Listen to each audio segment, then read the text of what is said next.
마가복음 5장 25절부터 34절까지 기록된 혈루병 여인의 사건을 오늘도 계속해서 묵상을 합니다. 12해를 혈루병으로 알아온 한 여인이 있어.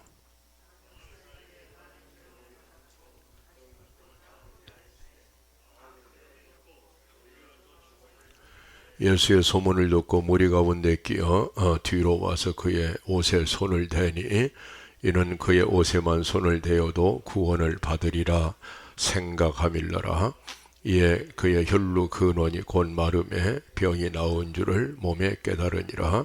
예수께서 그 능력이 자기에게서 나아간 줄을 곧 스스로 아시고 무리 가운데에서 돌이켜 말씀하시되 누가 내 옷에 손을 대었느냐 하시니 제자들이 여짜오되 무리가 에워싸 미는 것을 보시고 누가 내게 손을 대었느냐 물으시나이까 하되 예수께서 이 일 행한 여자를 보려고 둘러보시니 여자가 자기에게 이루어진 일을 알고 두려워하여 떨며 와서 그 앞에 엎드려 모든 사실을 여쭈니 예수께서 이르시되 딸아 내 믿음이 너를 구원하였으니 평안히 가라 내 병에서 놓여 건강할지어다. 아멘. 착석하시기 바랍니다. 기도합시다.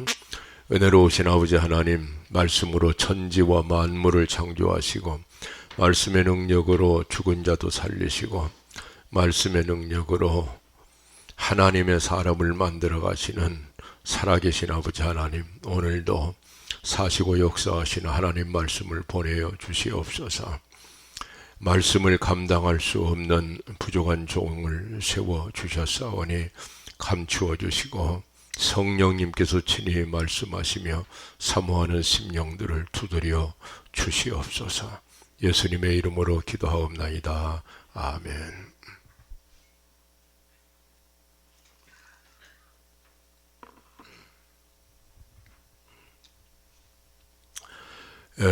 예수 그리스도와 혈루병 여인,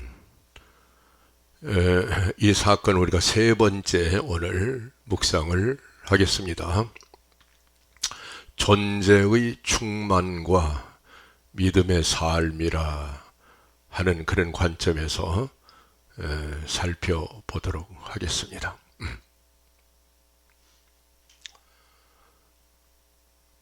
그 플라톤의 대화편에 심포시온, 향연을 보면 에로스론이 거기에 나옵니다.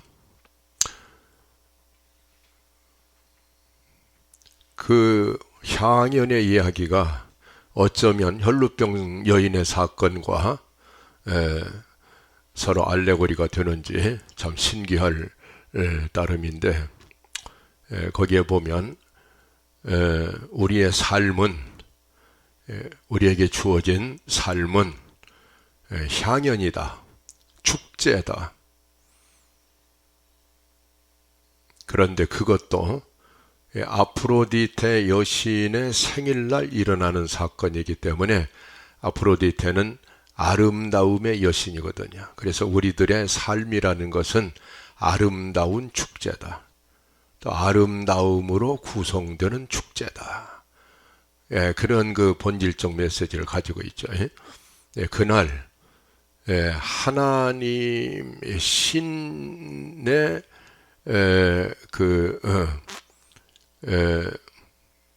그러니까 신의 남성성과 인간의 여성성의 만남인데, 포로스라고 하는 그 젊은 신이 나타납니다. 포로스라는 뜻은 풍요하다, 풍요, 충만하다. 그리고 거기 인간 여인 한 처녀가 나타나는데, 그는 페니아라고 하는 처녀가 그 이름의 뜻은 결핍, 궁핍, 모자라다. 그래서 이 풍요의 신과 결핍의 인간이 서로 사랑을 하게 돼서 만나져서 그래서 아들을 낳았는데 그 이름이 에로스라는 아들을 낳았다. 그 에로스라는 뜻은 사랑이다. 사랑. 이 사랑은 이렇게 탄생한 것이다. 이 상당히 의미 심장한 그러한 알레고리를 우리에게 던져주는 그런 이야기입니다. 신은 하나님은 충만성이라고 하는 것, 풍요성이라는 것, 이걸 본질로 한다. 또 인간의 본질은 결핍, 궁핍, 모자람이라는 것을 본질로 하는 것이다. 그래서 신의 충만성과 인간의 결핍성이 만나져 가지고 거기에서 인간의 삶이라고 하는 것이 출발이 됐는데 그 인간의 삶은 사랑에 의해서 이끌어져 나가는 것이다. 그 에로스라고 하는 사랑에 의해서. 근데 이 에로스라는 것은 말하자면 결핍으로부터 풍요를 향해서 끝없이 지향성을 가지고 달려나가는 성격을 갖는 것이다. 인간의 삶은 결핍에서부터 출발했는데 그런데 풍성하고 충만함을 향해서 끝없이 달려나가는 과정, 이 아름다운 과정 속에서 인간의 삶은 흐르고 있는 것이다. 이런 그 내용을 갖는 이야기죠. 이 이야기를 우리는 혈루병 여인의 사건에서 그대로 여실하게 볼 수가 있는 겁니다. 거기에 보면 첫째는 인간 여인, 한 슬픔에 젖어 있고 절망의 늪에 빠져 있는 한 여인이 등장하는데 그 여인의 본질은 한마디로 결핍입니다. 모든 것이 다 무너져 버리고 그리고 궁핍의 함정에 빠져버린 그런 육체적으로 질병에 시달리기를 12해 동안이나 했다. 12해. 코로나가 한 2년쯤 지나가니까 우리도 좀 힘들어지는데 12년 동안 계속될 것이다 라고 하면 어떤 상황이 되겠습니까? 거기에 또 심리적으로 얼마나 위축이 됐겠습니까? 또 성경은 우리에게 그의 절망을 그대로 고발해 주시는데 많은 의원을 찾아다니기를 얼마나 부산하고 힘들었겠습니까? 재산이라는 거 조금 있던 거 다 날려버렸습니다. 아무 효염이 없었다. 더 중화해졌다. 이게 페니아 현상을 말하고 있는 거예요. 완전히 결핍에서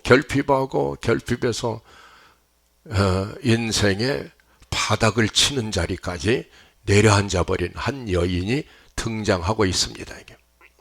그 혈루병 여인의 모습에서 오늘 우리는 부분적으로지만 우리 자신을 봅니다. 우리도 어떤 면에서 결핍에 시달리고 있는 육체적으로나 정신적으로나 영적으로나 아니면 물질적으로나 어떤 상황 속에서든지 결핍이 없는 인생은 없는 겁니다. 그러나 그 결핍이 절망은 아니라는 것을 이 사건은 분명하게 제시해 줍니다. 오히려 결핍 속에 희망이 있는 것이다. 그 희망은 예수 그리스도라는 이름의 하나님이시다 라는 걸 보여주고 있는 거예요. 여기서 이제 오늘 우리가 1시간 동안 심각하게 좀 이렇게 묵상해야 되는 부분이 그리스도의 충만성 문제입니다. 예수 그리스도, 그분은 얼마나 충만하신 분인가 라는 것을 이 사건만큼 여실하게 보여주는 그런 사건도 없는 것 같아요. 왜 그냥 무의도성 때문에 그래요. 성경에 나오는 기적사건들이 많이 있지 않습니까, 이제. 근데 전부가 뭐 엄청난 사건들이죠. 나사로가 죽었는데 썩었는데 냄새 나는데, 나사로야 나와라. 한마디 말씀에 벌떡 일어나서 수건을 독인 채로 무덤에서 걸어 나왔더라. 이거 엄청난 사건이죠.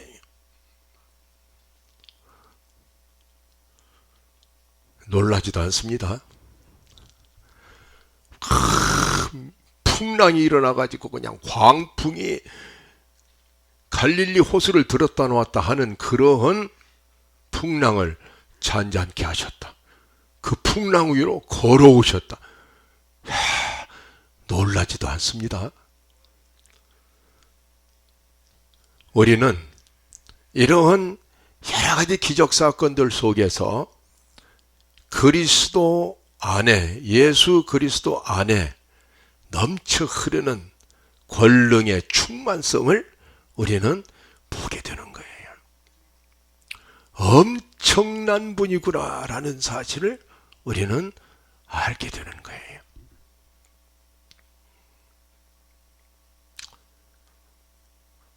그리스도의 본질은 전능성, 전지성, 충만성, 절대성, 신성. 예수는 하나님이시기 때문에 그 모든 일들이 가능했던 것이다. 아멘. 그런데 이 대부분의 사건들은 의도성이 개재해 있어요.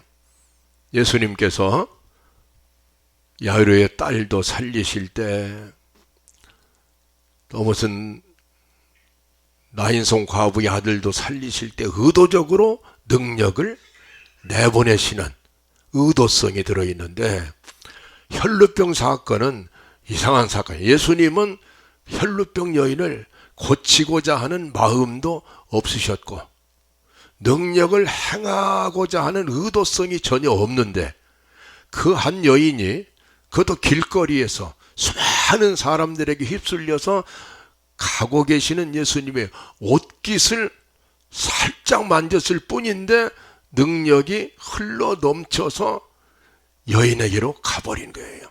그것을 예수님이 스스로 아시고 누가 내 옷에 손을 대었느냐라고 묻는 이 부분이 이 사건의 결정적인 부분이에요. 예수님이 능력을 내보내시고 또 말씀으로 고치시고 이런 의도적인 사건이 아니었다는 거예요.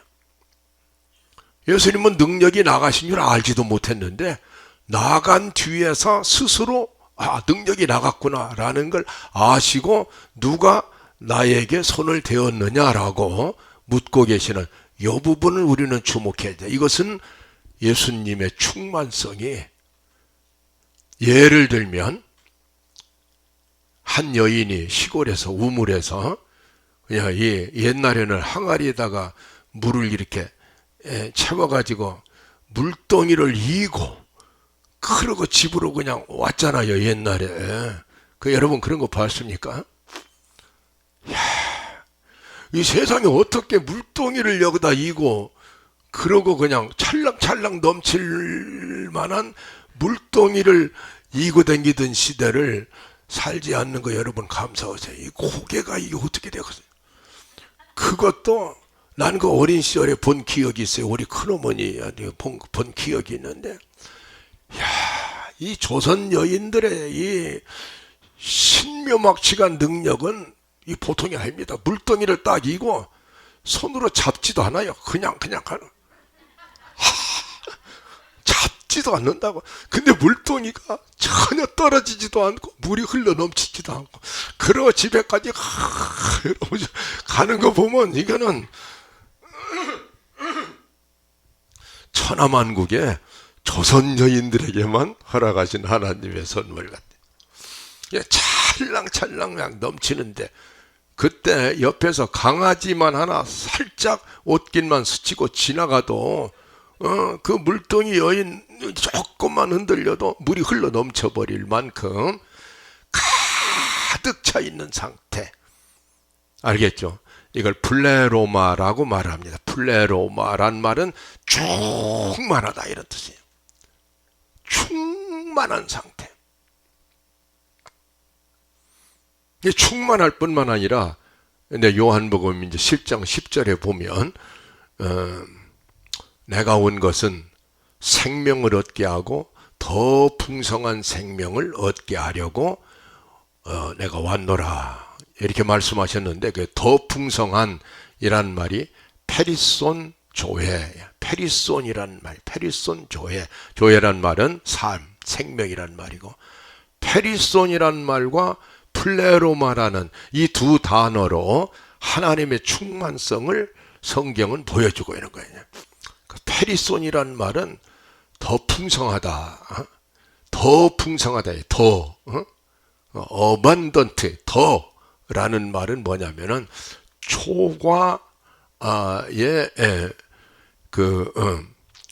흘러 넘치는 초과분의 이제 예를 들면은 뭐냐면은 보리떡 5덩어리 가지고 5,000명을 먹였는데 그런데 먹이고도 남은 부스레기가 12광줄이나 되었더라 라고 할 때 베세다 광야에서 행하신 예수님의 그 능력은 이게 충분할 뿐 아니라 초과해서 넘쳐 흐르는 정도를 페리손이라는 단어로 나타내고 있는 거예요.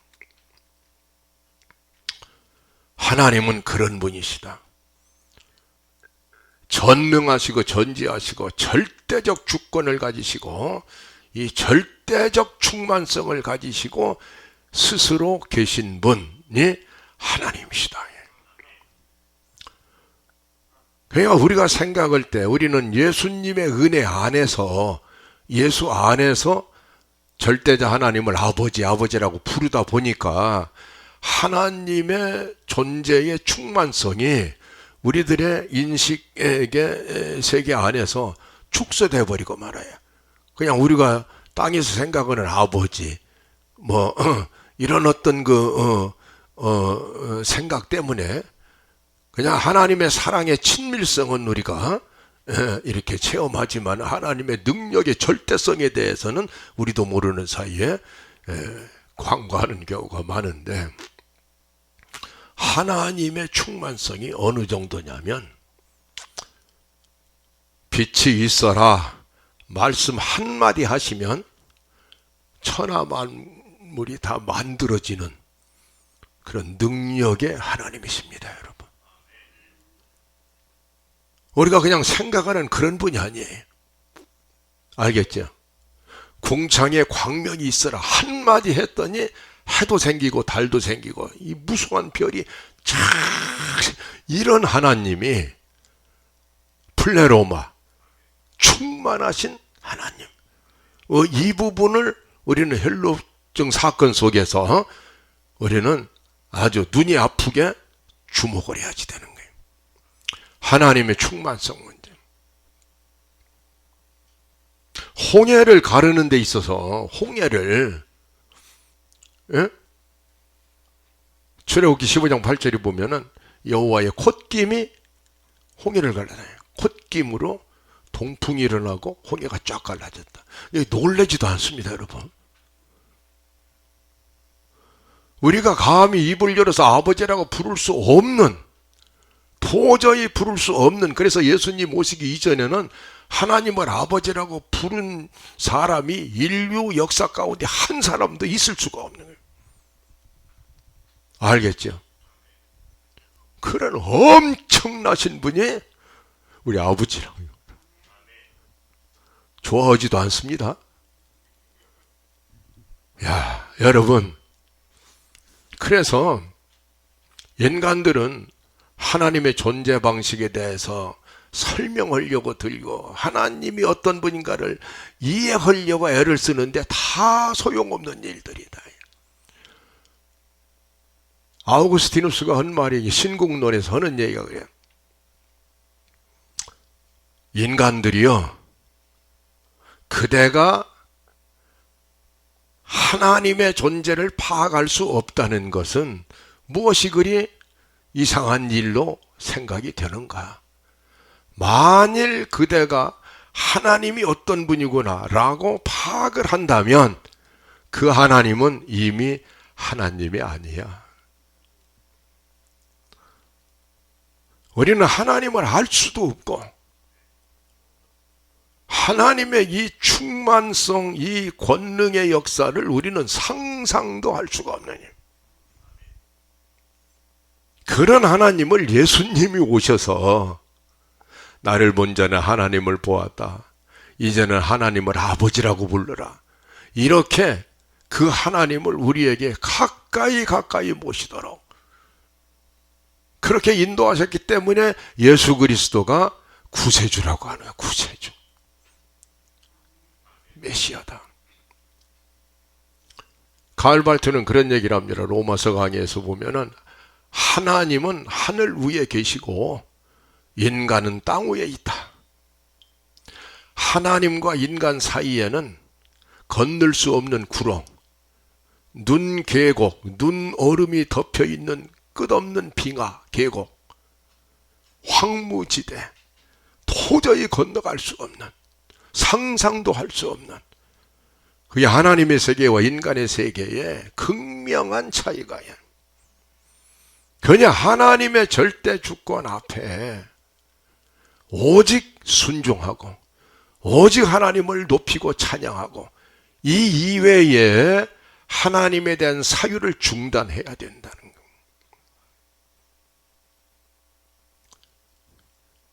하나님이 얼마나 충만하신가. 그냥 구약에도 보면 그 하나님은 누구든지 하나님 본 자는 다 죽여버리는 거야. 하나님을 보았다 하면 다 죽어야지 되는 거예요. 그만큼 하나님은 엄청나신 분이에요. 아멘도 안 내요. 아니 나는 우리 아버지인 줄 알고 여태까지 그냥 아침에도 일어나서 아버지 하고 기도하고 왔는데 그 아버지가 에이, 상상도 할 수 없는 분이 무슨 소리인지 알 수 없다고 하는데 알 수 없는 것이 그 무엇이 이상하겠는가? 그게 당연한 겁니다. 그게 그 하나님의 충만성이 예수님을 통해서 이 땅에 나타나신 거예요. 요한복음 1장 14절에 보면은 예수님은 나시자마자 예수님에 대해서 말씀하기를 은혜와 진리가 충만하신 분이다.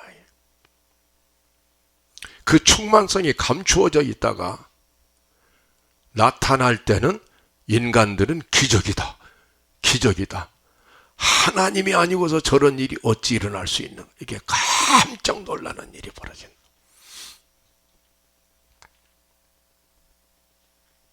자, 그런데 예배소 1장 23절을 보면 굉장히 심각한 중요한 말씀이 기록이 되어 있어요. 만물 안에서 만물을 충만케 하시는 자의 충만이니라 라는 말씀이 있어요. 이 하나님의 충만성이 만물들 안에서 모든 이 우주 만물 안에서 만물들을 충만케 하시는 그 충만이 하나님의 충만이다. 하나님은 스스로 충만하실 뿐 아니라, 그래서 나는 스스로 있는 자다. 그 말은 나는 나로 충만한 자다. 나는 나로 충분하다 이 말이에요. 누가 있게 해서 있는 것도 아니고, 누가 믿어가지고 믿으니까 내가 하나님이 되는 것도 아니고, 나는 나로 존재하고 나로 충만하게 존재하는 그러한 분이 하나님이시다. 그런데 하나님께서는 천지 만물을 만드셨는데, 그 충만한 권능으로 천지 만물을 만드셨는데, 만드시고 그 만물 안에서 모든 만물들을 충만케 하시는 충만으로 계시는 분이시다. 우주 만물은 전부가 충만성을 본질로 가지고 있는 거예요. 오늘 여러분 굉장히 중요한 메시지를 우리가 함께 나누고 있는 겁니다. 여러분, 저는 양자역학에 관심이 많아서 많이 들여다보는데,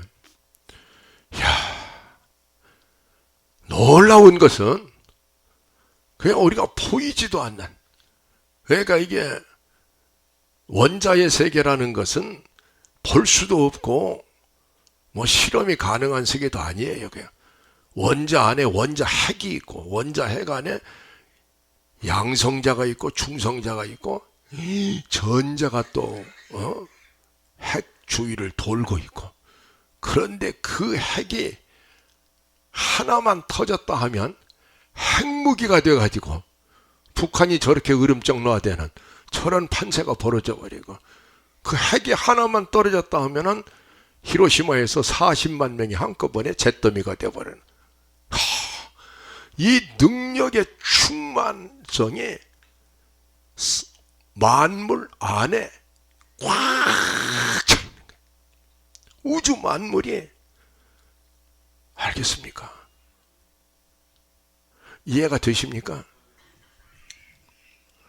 우리는 이거 뭐 물전 이거 아무것도 아닌 것 같은데, 이 안에 이 물 하나가 H2O, 수소 2개, 산소 1개, 산소 1개의 물이 됐다. 산소라는 원소를 들어가 보니까 전자가 핵을 중심으로 8개가 그냥 돌아가는데, 태양을 중심으로 항성 9개가 돌아가는 것처럼 엄청난 충만한, 뭐 이 정도면은 여러분 대충 이해가 되시죠? 만물을 충만케 하신 하나님의 충만이다, 이 말씀을 제가 풀어드리는 거예요. 이 우주 만물은 충만한 능력으로, 그것도 강한 행력, 약한 행력, 만유인력, 거기다 전자기력,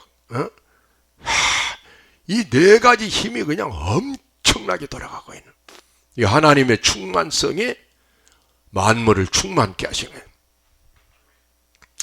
앙겔루스 질레지우스라고 하는 그 참 특별한 분이 있어요. 앙겔루스 질레지우스. 근데 실레시우스 영어로 말하면, 그런데 독일 사람이니까 독일어로 하면은 질레지우스가 되냐. 1624년에 나서 1677년에 세상을 떠났어요. 53살 때. 이 사람이 중요하기 때문에 여러분 소개합니다. 이 사람이 본래 낳기를, 자기 할아버지도 의사고 아버지도 의사고 의사 집안에 낳았어요. 자기도 의사가 됐어요. 폴란드 사람이에요. 지금 폴란드. 이 사람이 15살 때 아버지를 잃어버렸어요. 17살 때 어머니를 잃어버렸어요. 자기 밑에는 2 여동생이 있었어요. 말하자면 고아처럼 됐어요. 고아. 다시 말하면 혈루병 여인처럼 궁핍, 결핍의 세계로 빠져들어가기 시작한 거예요. 그런데 다행히 그 아버지 어머니가 예수님을 잘 믿는 사람들이었어요. 그것도 그 당시에 1600년대에 종교개혁이 막 시작되고 바로 얼마 지나지 않았으니까, 개신교고 말하자면 이 구교와 대립 상태에 있을 때 30년 전쟁이라는 게 이제 신구교 간의 전쟁이 벌어졌는데, 그 전쟁이 일어나고 5년 뒤에 세상에 나왔으니까 한참 대립 상황 속에 있을 때 루터교, 마틴 루터교의 독실한 신자였던 자기 아버지 어머니 밑에서 개신교 신앙 훈련을 받았어요. 그러다가 의과대학을 나오고, 이 사람이 18살 때 18살 때 의과대학 갔다가 25살부터 28살까지 3년 동안은 궁중의사가 돼가지고, 말하자면 허준 같은 의사가 된 거야. 궁중의사가 돼가지고 최고의 의학 기술을 가졌던 28살밖에 안 된 사람이, 이런 천재입니다, 이 사람이. 근데 그때 그래서 야코프 베메라고 하는 유명한 그 중세기의 신비주의 시인이 있어요. 그 야코프 베메의 영향을 받아가지고 이 사람이 개신교 안에 캐토릭이 가지고 있던 어떤 부분을 잃어버린 부분들이 있다는 것을 발견하고, 그게 신비주의적 경향입니다. 그는 캐토릭으로 개종을 해가지고 사제가 되고, 그래서 남은 세월을 캐토릭에서 반개혁주의 앞장서면서, 그러면서 시를 쓰면서 그런 시간을 보냈어요. 어쨌든 간에 뭐 신교있든 구교있든 간에 우리 기독교인으로서 평생을 살아오면서 이 사람이 깨달은 하나님의 충만성 문제, 예수 그리스도는 인간이 상상할 수 없을 만큼 거룩하고 신비하고 절대적이고, 이런 부분 때문에 이제 캐토릭으로 다시 돌아가는 계기가 됐겠죠. 우리 개신교도들 특별히 깊이 생각할 것은 하나님의 절대 타자성에 대한 확신을,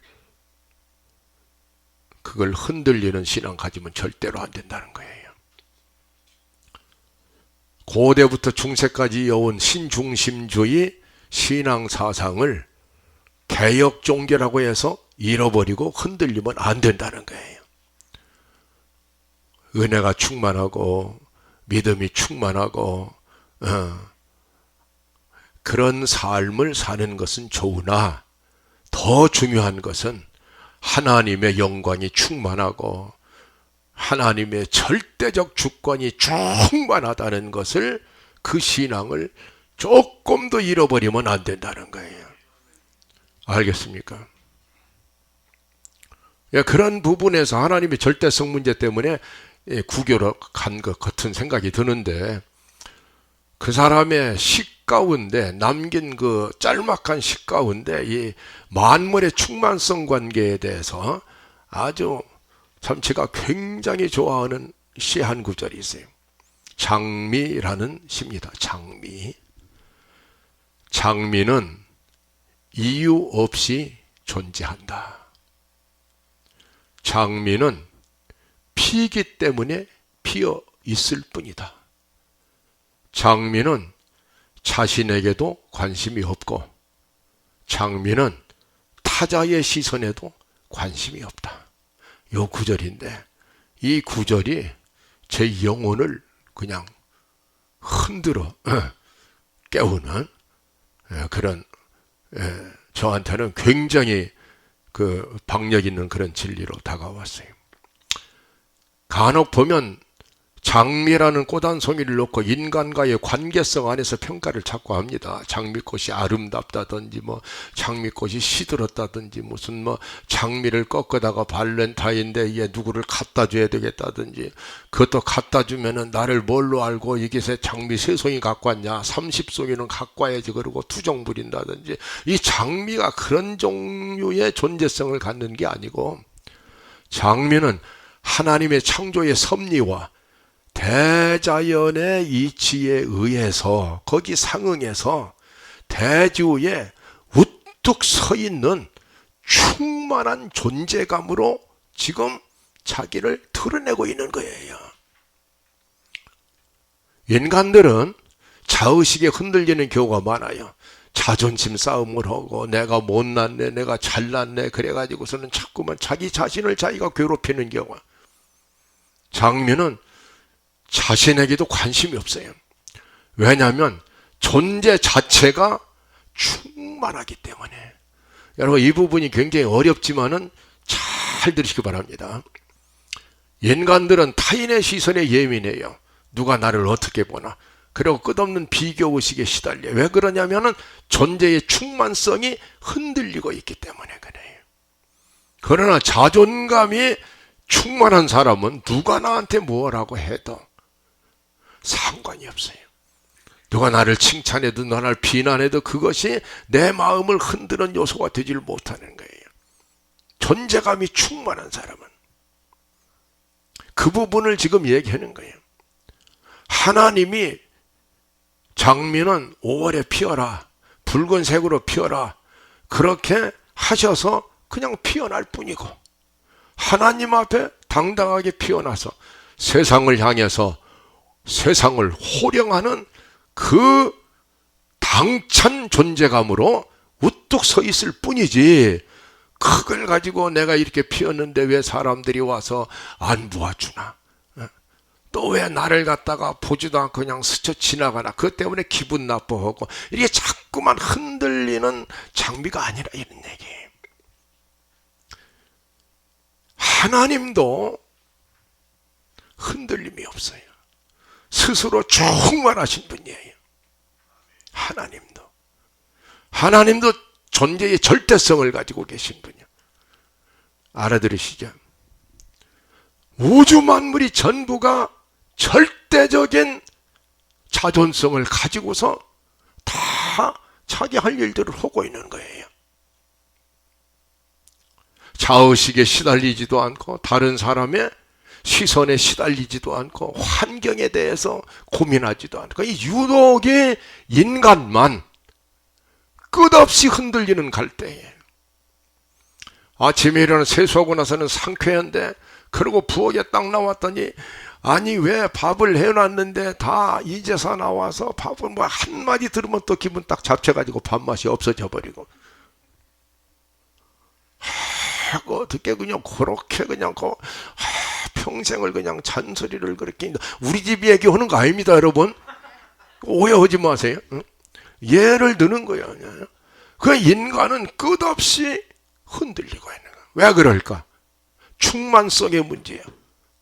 인간은 중간자로 태어나서 페니아와 포로스 사이에 태어나서 어머니로부터는 결핍성을 받아가지고 이 궁핍, 결핍 안에 10달을 쭈그리고 앉아 있었으니 결핍이 몸에 배어버린 거예요.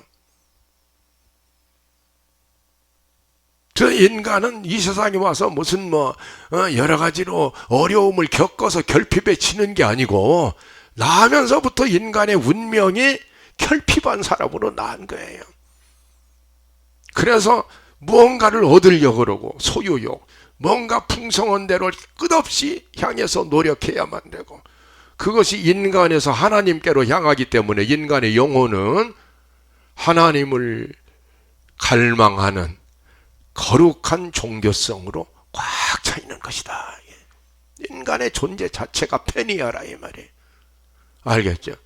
그러니까 페니아에서 포로스로 가는데 끝없이 흔들리는 거예요. 그러고 조금 덜 흔들리는 거예요. 돈을 좀 요즘에 잘 번다 하면은 좀 덜 흔들리는 것 같은데 그 다음에는 탐욕이 일어나가지고 그 돈 또 뺏기지 않을까 해가지고 또 흔들리는 거예요. 끝없는 에로스가 단순한 사랑이 아니고 삶의 욕망으로 물결치고 춤추는 왜 인간만 그럴까라는 이게 오늘 우리가 묵상해야 되는 거예요. 왜 인간만 끝없이 충만성을 놓치고 있는가? 장미꽃 한 송이도 스스로 충만한데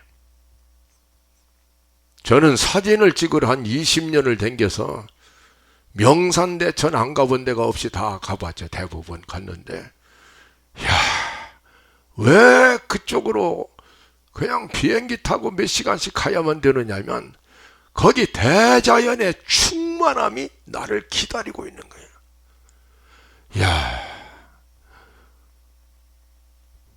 이 대자연은 정말 대자연입니다. 첫째는 외로움을 몰라요. 누가 와서 봐주든 안 봐주든 나이아가라 폭포는 수억 년 그냥 떨어집니다. 사람들이 와서 그냥 꽉 도와주니까 그냥 더 신나게 떨어지다가 사람들 없으면 그냥 안 떨어지려고 뭐 이런 게 아니고 아무 상관이 없어요. 이게 만물을 충만케 하시는 하나님의 충만이 대자연 속에 흐르고 있는 거예요. 내가 여기 갈 길이 바쁘니까 더 이상 설명을 못 드리지만은 엄청난 이 조화, 안정감, 온 우주를 갖다가 운행시키면서도 단 하나 별들이 충돌하지 않고 제 궤도를 일정하게 돌아가는 것은 하나님의 충만하신 권능이 우주를 딱 붙잡고 지탱시키고 있는 거예요. 아멘. 창조주 하나님도 충만하시고 그리고 피조물 전체가 다 충만한 자존감을 가지고 존재하고 있는데 왜 가운데 끼어 있는 인간만 끝없이 흔들리는, 끝없이 누가 나를 어떻게 봐줄까, 그런 생각을 왜 해야지 되느냐, 비교의식에 왜 시달려야만 되느냐. 알겠습니까?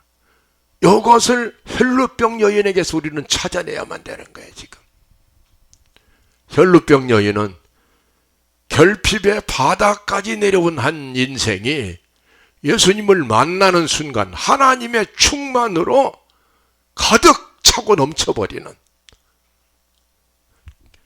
페니아와 포로스 사이를 그냥 뛰어넘어 버린 엄청난 이 진리의 차원이 우리에게 보여지는 엄청난 사건인 거예요. 단순히 병이 낫고 안 낫고 이런 문제가 아니고 그의 삶 전체가 바꿔져 가지고, 제가 첫 시간에 말씀드린 것처럼 이렇게 말하자면 손수건으로 예수님 얼굴을 씻겨드리고, 그래서 영원한 성녀로 자기의 삶을 높이 고양시켜 올린 이 놀라운 하나님의 충만성. 아니, 예수님 만나고 혈루병 하나 나은 것밖에 없는데 그 다음에 그 사람이 뭐 집사 되고 장로 된 것도 없고 아무것도 없는데 성녀가 돼버린 거예요. 야, 이 혈루병 여인을 보면서 우리는 뭔가 좀 부끄러움을 느끼잖아요. 이게, 저 여인은 성경 공부한 적도 없고 설교를 들어본 적도 없는데 어떻게 저렇게 충만성을 유지하고 하나님의 충만성으로 자기의 삶을 꽉 채워버리는데, 우리는 몇십 년 예수 믿었는데도 왜 자꾸만 비웠다 채웠다 비웠다 채웠다 흔들리고, 이게 무엇이 좋았어기 말이야. 이게 어떻게 된 것이냐, 이거 알고 싶어 모르고 싶어요. 이거 오늘 우리가 꼭 알아내야지 되는 거예요. 아멘도 않는 것 봐. 그래도 혈루병 여인에게는 희망이 있었어요. 뭐냐면 낫고자 하는 그 뜨거운 소원을 한 번도 땅에 내려놓은 적이 없어요. 수많은 의사를 찾아다녔다는 것 자체가 굉장한 이 여인의 중요한 성품입니다. 어떤 사람은 병 들고 난 뒤에 포기해버려요. 아이고 뭐 이러다 죽는 거지 뭐. 이런 사람은 죽어요. 왜냐하면 내 믿음대로 되리라 하는 거예요. 있는 것도 이 돈이 아깝지, 뭐 저 의사를 10명 만났는데 다 소용없는데 11명 때문에 돈도 없는데, 이런 생각하는 사람은 죽어요. 이 여인은 끝까지 낫고자 하는 위대한 에로스가 있었던 거야. 나서야만 된다. 그건 충만성을 향한 끝없는 지향이 있단 말이에요. 여러분, 여기서 우리는 중요한 원리를 배워야 됩니다. 건강 문제만 그런 게 아니고 나는 오래 살아야만 된다라는 이 의지가 강한 사람은 그만큼 오래 살아요. 아이고, 하나님께서 요즘에 어떻게 나를 잊어버리셨나 봐, 나 데려갈 때가 된, 이런 소리 하는 사람은 데려가요. 자기의 생명을 자기가 지키는 거예요. 알겠습니까? 정말로 여러분이 예수 한번 잘 믿어보겠다라는 사람은 잘 믿게 돼요. 그리고 혈루병 여인처럼 그러게 맨날 이 목사님 설교도 오늘 조금 안 들어도 다음 주일에 또 올 건데 아이고, 그런 사람은 그 다음 주일도 은혜 못 받아요. 미루다가 끝나요. 오늘 이 설교로 여러분의 생을 끝내버릴 생각을 해야지 돼요. 그게 혈루병 여인의 각오입니다. 예수님께 가서 옷깃만 만져도 나음을 받을 이 신앙이라는 것은 오늘 잃어버리면 영원히 기회는 없다라는 그 믿음으로 나갈 때만 예수님이 결정적 만남을 만들어 주시는 거라고요. 알겠습니까?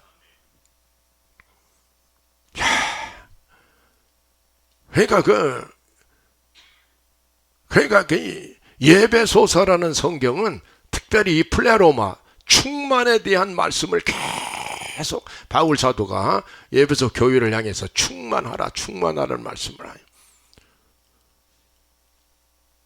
그 1장 23절에 만물을 충만케 하시는 하나님의 충만이라고 말씀을 3장 18절 19절에 가면은 하나님의 사랑, 여러분을 향하신 하나님의 사랑이 얼마나 충만한가, 이것을 또 이렇게 말씀을 해요.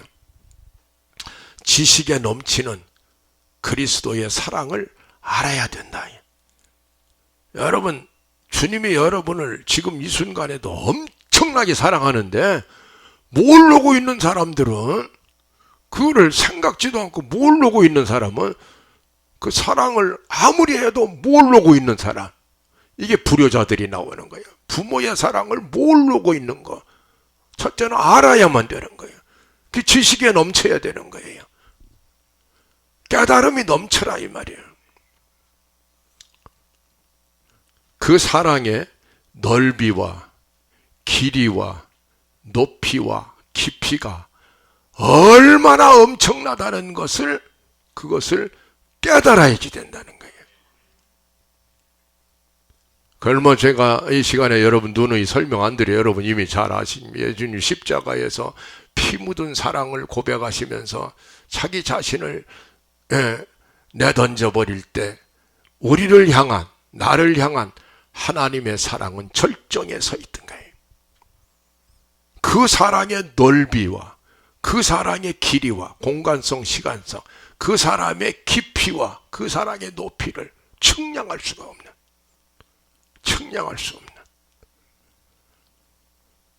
그래서 하나님의 모든 충만하심으로 너희에게 충만하게 되기를 내가 기도하노라 라고 말씀하고 있어요. 예배소 3장 18절 19절 말씀은 엄청난 도전입니다. 하나님의 모든 충만이 너희에게 충만하기를 위해서 사도는 기도하고 있다. 어느 우리의 신앙생활의 유일한 목표는 플레로마의 충만성에 있다는 거예요.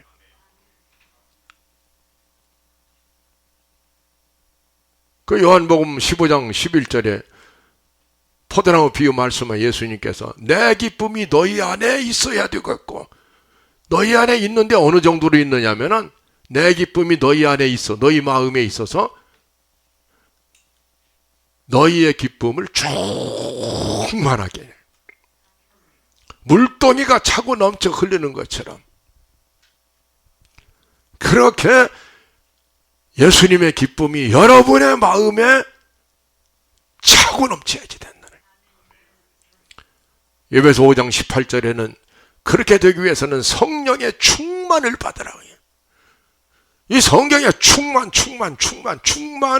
주시기를 그렇게 소원하시는 하나님.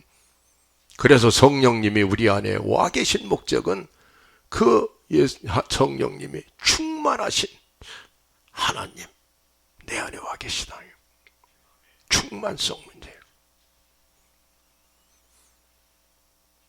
저 여러분은 오늘 이 예배를 통해서 은혜도 충만하고 성령도 충만하고 믿음도 충만하고, 알겠습니까? 충만하신 예수님을 만났던 그 여인처럼 충만한 그런 예배가 돼야지 되는 것이지, 그날 논두렁길에 가면서 수많은 사람이 갔지만은 그 여인 한 사람만 충만을 느꼈고 다른 사람은 아무것도 몰랐다. 그 예배 다 끝났는데 나는 김밥 먹으러 왔는지 잘 모르겠네? 이러고 가시면 안 된다 이 말이. 아멘. 그러니까 굉장히 도전적인 그런 메시지를 여러분이 지금 받고 계시면 충만해야만 되는구나. 야, 여기에서 잠깐 제가 생각나는 사람이 하나가 있는데, 이 사람이 라이나 마리아 릴케 시 한 구절이 또 생각이 납니다. 두이노의 비가라는 시가 있어요. 하여튼 사람이 만든 시라는 것 중에 가장 어려운 난해 시가 딱 세 가지입니다. 폴 발레리의 헤벤의 묘지라는 장시가 있어요. T.S. 엘리오트의 황무지라는 장시가 있어요. 그 다음에 릴케의 두이노의 비가, 이 두이노의 비가가 또 혈루병 여인의 노래처럼 그렇게 우리에게 울려 퍼지는 두이노의 비가. 어려워요, 첫 줄부터. 근데 설명을 쉽게 하면 또 쉬워져 버려요, 그것이. 내가 울며 부르짖은들 천사의 반열에서 누가 나를 들어주랴. 이렇게 시작이 됩니다. 시작이. 설령 한 천사가 있어 갑자기 나를 가슴에 끌어안는다 할지라도 그 엄청난 존재감 때문에 나는 사라져버릴 것을. 이렇게 이어진 거예요. 왜냐하면 아름다움이라는 것은, 그것은 우리가 가까스로 견뎌낼 만큼 두려움과 떨림의 시작이니까. 그래서 이제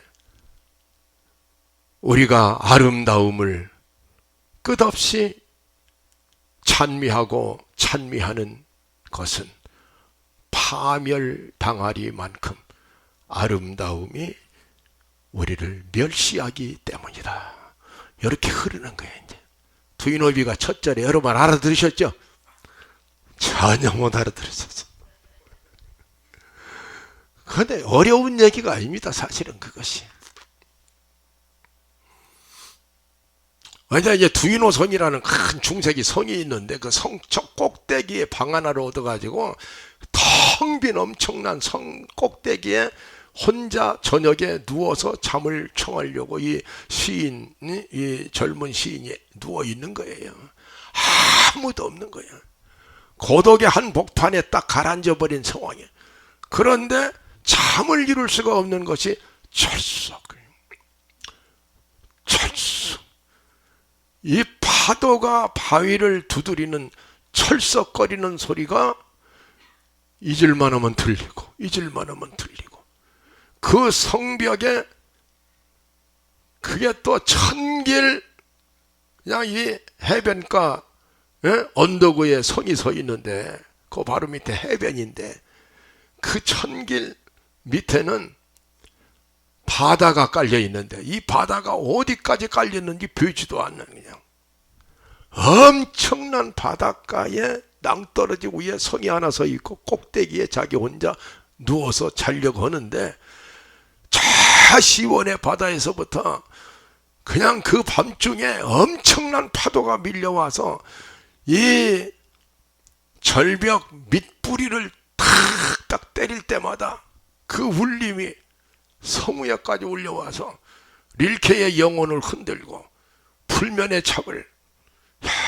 자기 존재의 뿌리가 흔들리는 것 같은 그런 느낌 속에서 나는 절대 고독 속에 빠져버렸구나.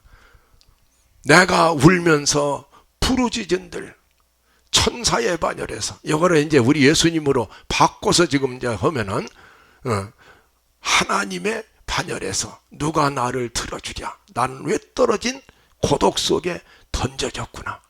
설령 예수 그리스도 우리 주님이, 바꿔서 제가 설명을 하면, 나를 갑자기 끌어안는다 할지라도 예수 그리스도의 엄청난 존재감 때문에 나는 쓰러져 버리고 말 것을. 이렇게 이제 탄식하는 얘기예요. 비가니까 슬픈 노래라 이 말이에요. 그러면서 이 예수 그리스도의 아름다움이라는 거, 이 절대적인 아름다움, 이것은 우리가 가까스로 견뎌낼 만한 두려움과 떨림의 시작일 뿐인데, 이게 인간이 하나님의 절대적 세계를 넘볼 수도 없는 인간과 하나님의 처절한 간극을 노래하고 있는 거예요. 왜냐하면 이 그리스도의 아름다움이라고 하는 것, 예수 그리스도의 그 아름다우신 그 모습이라는 것은, 그것은 다 무너뜨려 버릴 만큼 인간들의 상황을 멸시하고 있는 것이니까. 이래도 못 알아들었죠. 왜 그러냐면 이것은 우리들의 언어가 아니기 때문에 못 알아듣는 거예요. 우리는 반대거든요. 릴케는 예수님을 안 믿는 사람이고 예수 바깥에 있었기 때문에 이 고독을 어떻게 헤아릴 길이 없고, 그래서 장미꽃 바깥에서만 뱅뱅 돌고 장미꽃 안에 들어가서 한 번도 숨쉬지 못하기 때문에 마지막 묘비명에서도 장미꽃의 가시를 얘기하고 있는 모순의 인생을 살았다고 말이에요. 근데 우리는 예수님의 아름다움이 우리를 멸시하는 것이 아니라 우리를 사랑하기 때문에 우리를 품어주셨고, 예수님의 그 엄청난 자존감에 우리는 녹아 들어간 것이지 우리는 사라져간 것이 아니고, 그 두이노 비가를 딱 바꿔가지고 서울의 르네상스 음악 감상실에서 내가 한 처녀를 꼬실 때 바로 두이노 비가를 가지고 꼬시지 않았습니까? 그 처녀가 지금까지 두이노 비가의 힘에 의해서 끌려서 이 꽃도 이렇게 만들어졌습니까?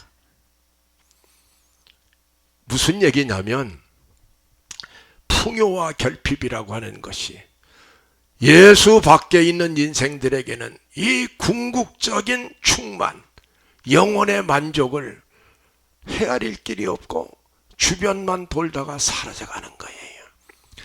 예수 그리스도가 충만이기 때문에 그 안에 들어오는 사람만 이 고독으로부터 헤어날 수 있는 것이고,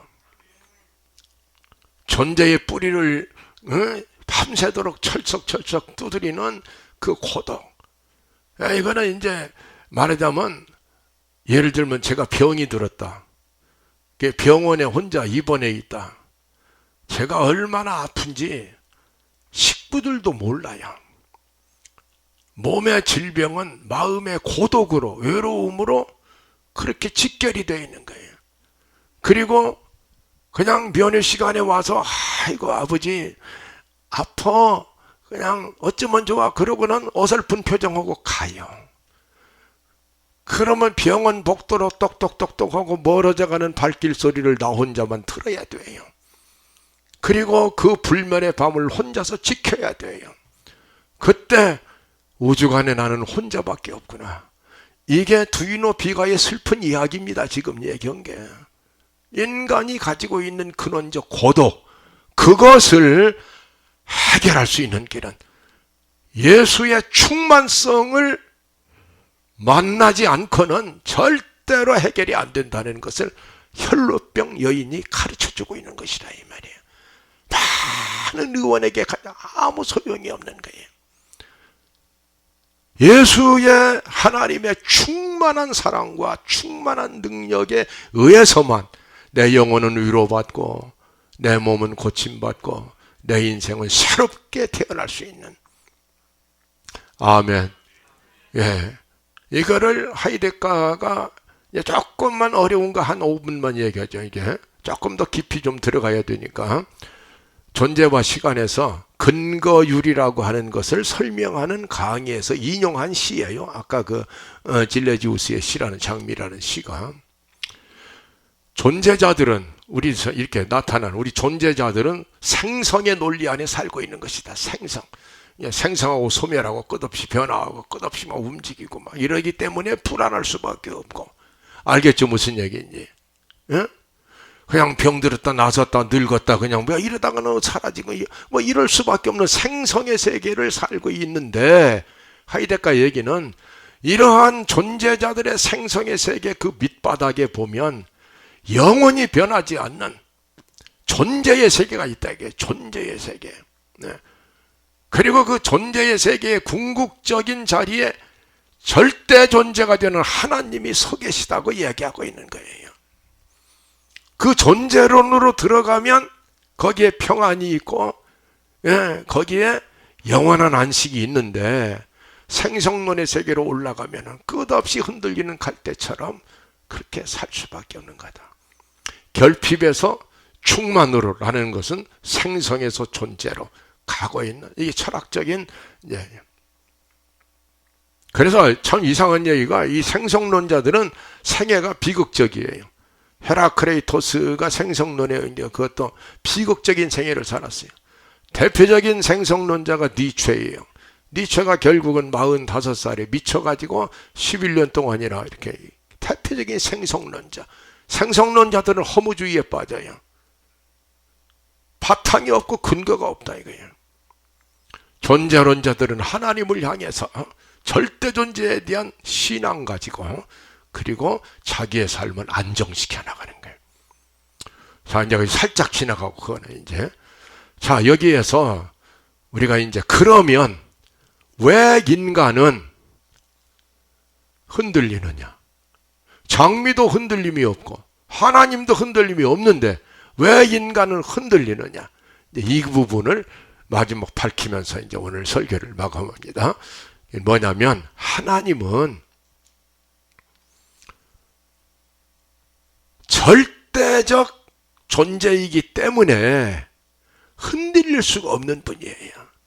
그것을 하나님의 절대 주권이라고도 말하고 하나님의 절대 타자성이라고도 말하고 알겠죠? 하나님의 절대 전능성이라고도 말하는 거예요. 어떤 상황에서 하나님은 흔들림이 없어요. 두 번째, 장미꽃은 또의 원자역학의 양자역학의 세계는 왜 그렇게 충만을 계속 유지할 수가 있는가? 라면 그들은 존재자일 뿐 존재 물음을 하지 않기 때문에 그런 거예요. 존재 물음, 질문이 없다는 거예요. 질문이. 장미꽃이 왜 나는 금년에도 빨간 색깔로 피었지? 왜 장미꽃이 나는 지금 금년에는 몇 달이나 살다가 또 꺼지? 이런 생각이 없는 거예요. 존재에 대한 물음이 없다 이 말이에요. 알겠죠? 인간 중에서도 존재에 대한 물음이 없는 사람은 비교적 기쁘고 즐거운 마음을 유지합니다. 이게 존재의 물음이 문제가 되는 거예요. 그런 사람이 누구냐면 바보들이에요. 바보들에게는 질문이 없어요. 엄마, 나는 왜 나지? 라는 질문을 하면 바보가 아닌 겁니다. 그거는. 알겠지 무슨 얘기인지. 사유의 능력이 그만큼 나타나지 않고 있어요. 또 하나는 어린아이들이에요. 어린아이들은 철학적 사유가 없어요. 인생은 왜 살아야 되지? 우리 건이가 나한테 할아버지, 야 건이 왔냐? 할아버지, 근데 내가 할아버지 물어볼게. 할아버지는 인생 많이 살았잖아. 그러니까 인생이 뭐야? 라고 물어보면 가는 애기가 아니야. 이미 늙은이에요. 그 질문이 없기 때문에 장미꽃처럼 강아지들처럼 항상 기쁜 거예요. 여기서 우리는 사유가 형벌이라는 것을 알게 되는 거예요. 그래서 하나님을 향한 믿음은 이송을 십자가에 못 박을 때만 가능하다고 결개골이 말하는 거예요. 신앙은 하나의 도약이지 뛰어넘는 것이지 논리적인 사유의 과정에서 나올 수가 없는 것이라는 거예요. 우리는 질문이 그렇게 많아요. 질문이. 아침에 일어나면 야 오늘은 이것도 하고 이것도 하고 이것도 하고 이것도 해야지 돼. 머리 빠마도 오늘 꼭 해야지 되고 거기까지 가면 벌써 복잡해지는 거예요. 아침 먹을 때는 아침 먹는 것으로 충분하고 그래야 아침밥을 먹는데 최선을 다하는 거지. 아침 먹으면서도 빨리 먹어 파마하러 가야지. 아니 나는 머리도 하나도 없는데 파마라는 말 듣는 순간에 밥맛이 떨어지지. 그 인간은 사유로 말미암아 형벌을 받고 있는. 내가 이해하기 쉽도록 지금 여러분에게 설명을 드리는 거예요. 그것도 디테일 속에 악마가 들어있다는 말이 딱 맞는 게 우리들의 생각이 자잘한 생각이 그렇게 많아요. 큰 걱정을 하는 것도 아니야. 큰 걱정. 대한민국의 운명은 남북 통일에 있는데 남북 통일이 안 되고 북한에서 뭘 쏘아 올리기 때문에 나는 참을 이룰 수 없다. 이런 애국자는 없어요. 쏘아 올렸어? 그러면 끝나는 거예요. 그런데 여보, 오늘 빠마를 안 하면 나는 어떻게 예배당 가? 이거는 남북통일하고 비교가 안 되는 자잘한 것인데 빠마의 목숨을 걸어버리는 거예요. 오늘 빠마를 꼭 해야만 된다. 이 자잘한 거. 그래서 그 유명한 얘기가 있어요. 콩. 제가 한때 젊어서 내장산 삼청함에 들어가서 있었는데 거기서 주지 스님을 만났는데 너 왜 왔냐? 그래서 달밤에 내가 중 들어왔다 그랬더니 등허리를 죽장으로 치더라고. 중이 뭐냐 이놈아. 스님이다 그랬더라고. 그래 내가 거기 가서 중 되려고 간 것도 아니지만은 하나 딱 배운 건 중은 중이 아니고 스님이다. 그거 하나 배웠는데, 아니 임이라는 것은 또 목사님 아버님 올 때 붙이는 존칭어니까 중은 뭐냐? 스. 임은 붙이는 거고. 그래서 나 그 주지 스님 만날 때마다 하고서 맨날 돌리고 댕겼지. 그런데 그 스님이 말이지, 나한테 기가 막힌 얘기 하나 가르쳤는데 평생 동안 안 잊어버리는 거야. 너 중될 때 말이야, 스님 되려고 할 때 시험 어떻게 보는지 아냐? 그러더라고. 그거 어떻게 보는데요? 그 시험 봐야 됩니까? 그것도? 나는 머리만 깎으면 들을 줄 알았는데. 그랬더니, 야, 이놈아, 머리 깎는데, 이놈아, 3년 걸린다, 3년. 그냥 마당도 쓰려야 되고, 장작도 패야지 되고, 뭐 해야지 되고, 하고, 3년을 지켜보고 머리 깎는다는 거야. 3년을 못으로 지켜보고서 내가 바쁜 인생인데. 그런데, 콩 한 자루를 갖다 주고, 이 아주 평생에 내가 안 잊어버리는 거기서 배운 아주 그 진리입니다. 콩 한 자루 갖다 주면서 중 되려고 온 사람한테 너 콩 세라고 그러는데 이 자루 안에 콩이 몇 개 있는지 세보라는 거야. 그러면 열이면 열다. 그 콩을 놓고 딱 방석을 깔아놓고 하나, 둘 이렇게 찝어낸다는 거예요. 하나, 둘. 이게 처음에 한 10개까지 갈 때는 정신이 올바른데 그것이 1500개 정도 넘어가면 그 하나, 둘이 이제 하다가 개 짖는 소리만 지나가다 딱 잊어버리는 거예요. 그리고 처음부터 다시 시작이 되는 거예요. 이렇게 그냥 셌는지 안 센 것 같기도 하고, 149번이라 했는데, 아까 148번, 이게 왔다 갔다 하기 시작하는 거예요, 진짜. 웃도 않네, 하여튼 간에. 사람이 웃은 소리 할 때는 웃어야 되고, 참나, 아이고, 그러니까 이 자루에 콩을 다 세는 사람이 하나도 없다, 이거야. 부처님 때부터 한 사람도 세들 못했다 이거야. 인간의 정신의 한계가 그렇다는 거야. 이게 알겠죠? 뭔 얘기인지. 그러고는 결국은 해저물 때 다 포기해버리면은 그때서 나타나서, 야 이놈아, 이 자루에 콩이 몇 개야? 그러면 몰라요. 그래. 모르기는 막 콩은 한 개밖에 없어. 이게 콩자루잖아. 콩밖에 없어. 그러니까 콩은 하나지. 여기 팥 들었냐? 무슨 이게 이런 머리 적은 놈이 어디가 있어?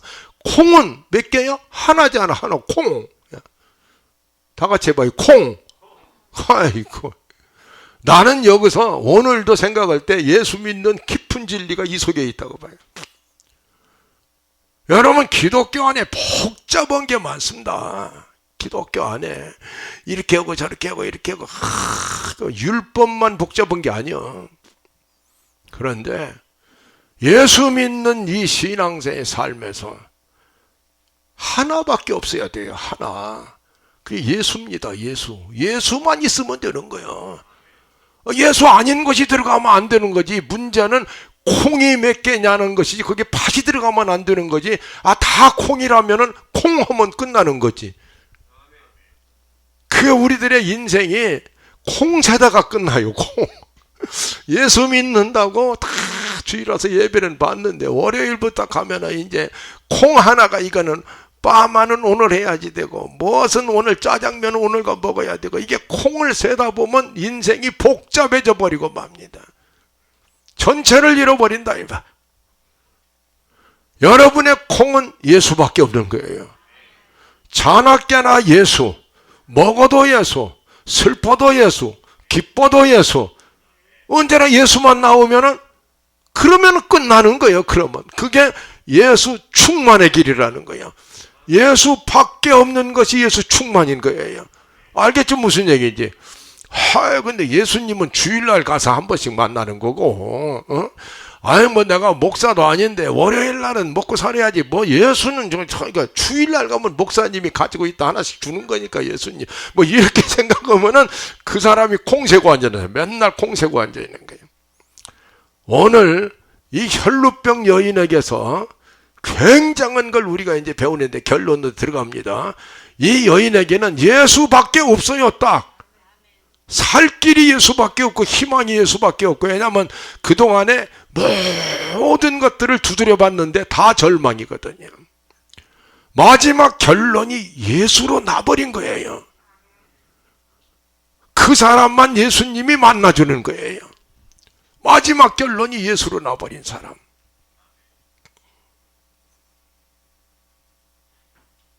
여러분의 마음속에 예수님이 마지막 결론인가?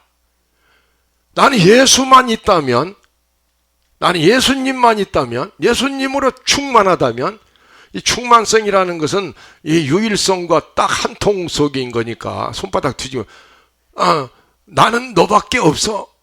이 사랑하는 사람들이 그런 얘기 하잖아요. 나는 너밖에 없어 라고 말할 때는 나는 너로 충만해, 이런 똑같은 뜻이라 이 말이야. 유일성과 충만성은 하나라 이 말이에요. 나는 너도 있지만 또 하나 있어. 그렇게 될 경우에는 둘로 갈라지는 거지. 나는 너밖에 없는 것은 아닌데 그러면 셋으로 갈라지는 거지. 알겠죠? 여러분의 마음에는 여러분의 삶의 원리가 오직 예수밖에 없다라고 할 때 예수가 충만해져 버리는 거예요.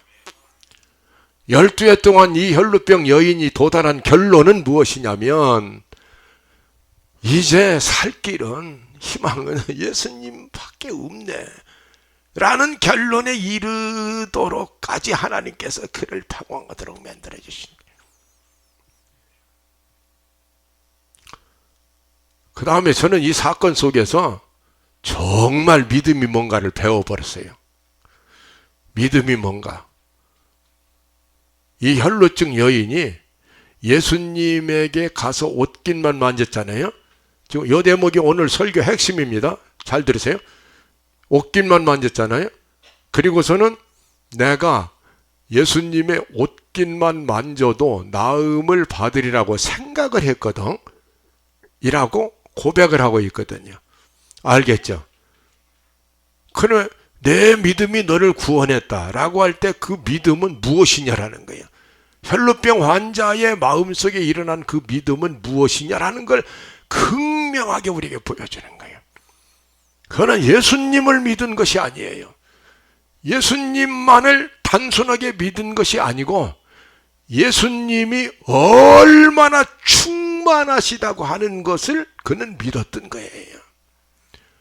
그냥 예수님을 믿은 게 아니고 예수님이 얼마나 옷깃만 만져도 능력이 흘러넘칠 만큼 예수님은 생명의 능력이 차고 넘치는 분이라는 그 충만성에 대한 믿음이라 이 말입니다. 이게 지금 핵심인 거예요. 요한복음 11장에 가면은 그것을 예수님이 뚜렷하게 밝혀져 버려요. 주님께서 여기 계셨으면 우리 오라버니가 죽지 않았을 것입니다. 내가 그래서 살리러 지금 여기 왔지 않느냐. 그러니까 마지막 날 부활에는 살아날 줄 나도 믿습니다. 마르다의 믿음은 예수님은 믿었지만 예수님의 충만한 능력에 대해서는 믿지 않고 있는 거예요. 알아들으셨습니까? 예수를 믿는 그 구속사적인 믿음과 예수님의 엄청난 능력을 믿는 역사하는 믿음의 본질이 다르다는 거예요. 여러분이 예수님을 믿으면 천국은 다 가실 수 있어요. 구원은 받는 데는 문제가 없어요. 그러나 이 땅에서 믿음의 역사가 나타나고 주님의 능력이 나타나기 위해서는 능력을 믿어야 능력이 나타나는 것이지. 그래서 혈루병 여인에게서 보여주는 이 믿음은 예수님이 얼마나 차고 넘치는 권능의 주님이라는 사실에 대한 믿음이었다는 거예요. 아멘. 자, 그런데 자, 절 보세요. 혈루병 여인은 옷깃만 만졌거든요. 옷깃을 만지는 정도였는데도 예수님의 충만성이 흘러넘쳐버린 거예요. 근데 저나 여러분은 예수님의 옷깃을 만지는 사람들이 아니에요.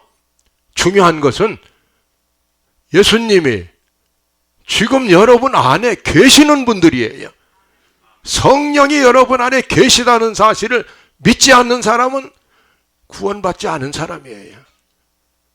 옷깃을 만지는 여인도 옷깃만 만졌는데도 능력이 넘쳤다면 여러분 안에 예수님이 계시다고 하는 사실은 여러분 안에는 하나님의 충만한 능력이 여러분 안에서 차고 넘친다는 사실을 믿어야만 된다는 거예요. 그게 혈루병 여인의 믿음이라는 거예요. 장미가 아무 생각도 없고 질문을 그런 힘도 없고 사유가 끊어져 버린 장미 같은 것도 세상을 호령할 만한 당찬 자존감을 가지고 사람이 봐주든 말든 상관없이 이슬 먹은 장미가 아침 햇살에 방글방글 웃고 있는 걸 보면은 얼마나 당찬 존재들입니까? 하물며 예수 30년 믿었는데 사람들의 말 한마디에 울었다가 웃었다가 흔들렸다가 코로나 때문에 무슨 뭐 다 죽어갔다가 또 일어났다가 코로나가 끝나는 것이 우리의 희망이 아니고 여러분 안에 계신 성령이 여러분의 희망인 겁니다. 여러분은 이미 충만하신 상태로 있다는 것을 의심치 말아야 되는 거예요. 나는 병으로부터 나음 받았다는 사실을 의심치 않으면 그대로 되는 거예요. 이걸 믿음이라고 하는 거야. 믿음. 그래서 믿음 충만, 은혜 충만, 성령 충만이 동의어를 이루고 있는 것은 무엇을 믿는 것이냐면 이미 여러분 안에 하나님의 충만이 이루어졌다는 사실을 의심하지 말고 그대로 믿어야 된다 이거예요. 그것이 믿음의 사람인 거예요. 우리보다 조금 뒤에 처졌던 사람이 한 사람이 있어요. 그 사람이 누구냐면 다윗이라는 사람이 골리앗을 싸움이 벌어져서 물맷돌 5개 가지고 골리앗을 향해서 갈 때의 다윗의 모습을 생각해 보세요. 다윗에게는 아무것도 없어요. 골리앗에 비교하면 다윗은 아무것도 없는 사람이야. 가진 것은 물맷돌 5개밖에 없고 이게 애들 장난이지. 그 무슨 생각해 보세요. 이거. 물맷돌 5개를 믿고 그렇게 당찬 소리를 해가면서 죽은 개와 같은 골리앗을 규탄하면서 갈 수 있겠습니까, 여러분? 내가 얼마나 이 돌팔매질을 잘하는 줄 네가 몰라서 그렇지 내가 사자도 죽이고 이거 자기 자신에 대한 믿음 때문에 당차게 갔겠느냐고 아니라 이 말입니다. 여호와 하나님이 사신 하나님이 내 편이라는 것을 믿고 있는 거예요. 그 믿음의 담대함으로 골리앗을 쳐눕혀버린 것이지 그것을 믿음이라고 말하는 거예요. 그런데 다윗은 성령을 받은 사람도 아닌데 예수님이 그 안에 들어와 계신 그런 사람도 아닌데도 불구하고 세상을 넘어뜨리는 골리앗을 쳐눕히는 믿음의 능력이 나오는 건데 이게 믿음이라는 겁니다. 여러분은 성령님이 오셔서 여러분의 뼛속까지 여러분의 몸 안에서 완전히 장악하고 있는 그분이 성령님인 거예요. 이미 충만한 상태로 존재하시는 거예요. 왜냐하면 하나님은 충만밖에는 없어요. 하나님은 언제나 충만하신 분이라고요. 여러분이 이러면 충만해지고 이러면 충만 안 해지고 이런 성령님이 아니고 성령님은 언제나 충만한 상태인데 요 부분 놓치지 마세요. 그런데 그걸 여러분이 믿느냐에 따라서 믿느냐 이 말이에요. 하나님의 충만성을 믿으면 충만해지는 거예요. 그걸 믿음이라고 하는 거예요. 이걸 혈루병 여인이 보여주고 있는 거예요. 혈루병 여인이 보여주고 있는 거예요.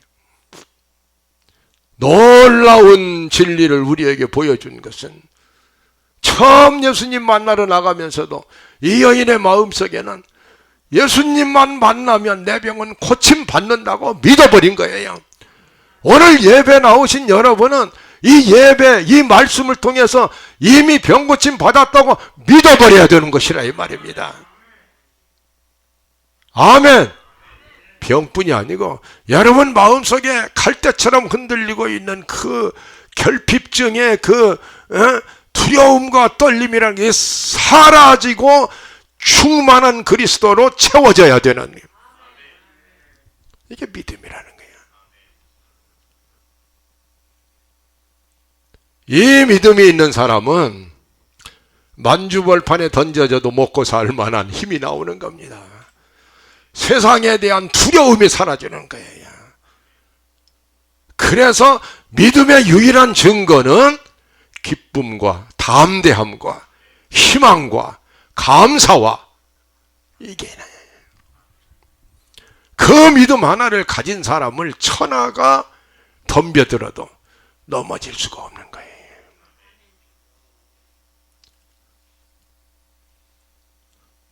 예수님께서 이 부분을 극명하게 가르쳐준 말씀이 마가복음 11장에 나오는 말씀. 너희가 산을 옮길 만한 믿음이 있다. 야, 산 타기를 좋아하는 분들이 있어요. 참 그런 분들 보면 부럽더라고. 오래 살 것 같고 산을 타고 다니니까. 근데 나는 산을 타들 안 해요. 왜냐하면 산을 옮겨버릴 생각을 하니까. 그 보다는 올라타니라고 그냥 그렇게 애를 쓰니까 그냥 옮겨버리면 되는 거지. 그 산을 갖다 바다에 던져버리면 되는 거지. 문제는 마음의 산이 중요한 것이지. 그냥 산을 옮기는 믿음을 말씀할 때 예수님이 뭐라고 그러냐면, 첫째는 산을 향해서 명령부터 하라는 거예요. 산아, 너는 바다에 던져져라 라고 소리를 지르라는 거예요. 첫째. 두 번째는 네가 한 그 말을 의심을 하지 말라. 의심을 하지 말라. 의심. 산에 올라가서 그냥 그건 좋지만 그것만 하고 내려오면 그 무더러 올라가요. 산에 가서 산아 옮겨라 뭐 이런 말 한마디라도 해야지. 그런데 그 말하고 난 뒤에 이거 내가 옮기란다고 옮겨지겠어? 하면은 그건 다 무너지는 거예요. 자기가 한 말에 대해서 의심치 말라는 거예요. 알겠습니까? 그러면 그대로 될 것이라. 이게 믿음이라는 거예요.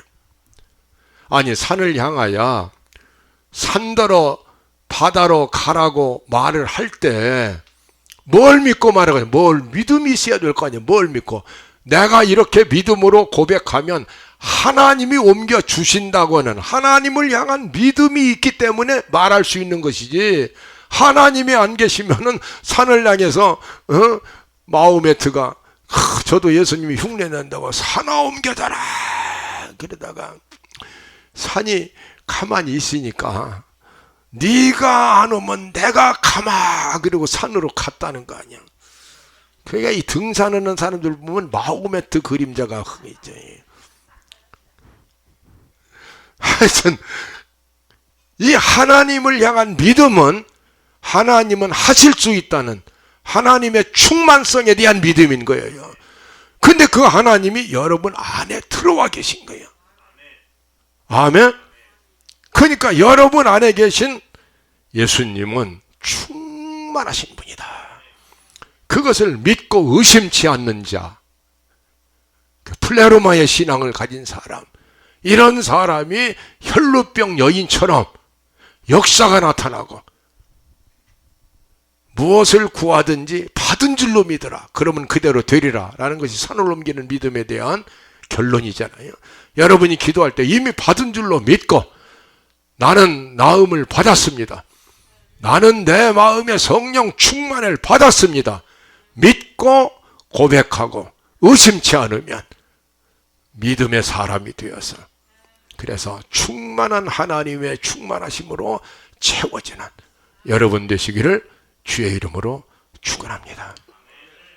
가슴에 손 모으시고 기도하는데 야 설교는 잘 들었지만 내 마음은 허전하네, 그런 사람 있으면 안 됩니다.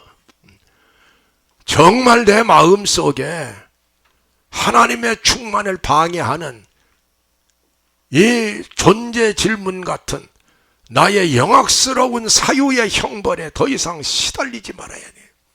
믿음으로 우뚝 서야지 된다. 믿음의 충만함을 받아야지 된다.